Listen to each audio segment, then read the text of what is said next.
One of the men fired a warning shot through an open window. The echo rolled through the valley, followed by several seconds of silence. Then a deep, powerful roar sounded from the forest, louder and lower than any animal the men had ever heard before.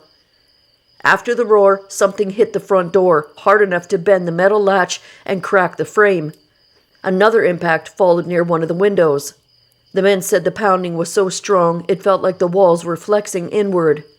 Outside, heavy footsteps circled the cabin again. Branches snapped, and the sound of breathing could be heard between impacts. Soon after, additional movement was heard from the opposite side of the clearing.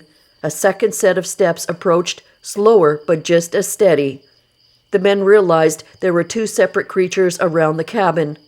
They moved in opposite directions, one uphill, one below.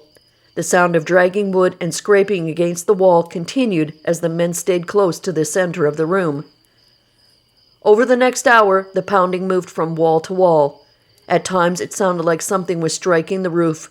Pieces of bark and dirt fell from the rafters. The creatures moved methodically around the building, hitting different sides in a pattern that repeated several times.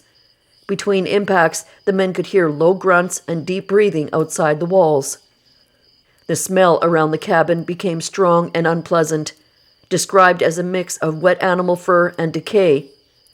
The odor would fade briefly and then return stronger each time the footsteps drew close. At one point, a large object struck the front corner of the cabin, loud enough to knock tools from the wall. The men thought it was a section of cut log that had been thrown or rolled toward the cabin. A few minutes later, they heard wood splitting behind the cabin and realized the small tool shed had been damaged. The pounding there continued for several minutes before moving away again. Each time the men thought the noise had stopped, it would begin again from a new direction. The walls and roof shook with the force of the hits. No voices were heard, only deep vocalizations and occasional growls.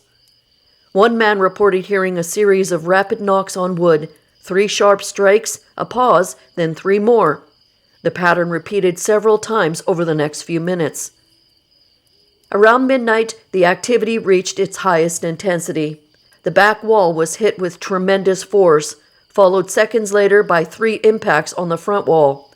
The door frame cracked further, and several boards split along the edges. The creatures roared repeatedly, one sound overlapping the other.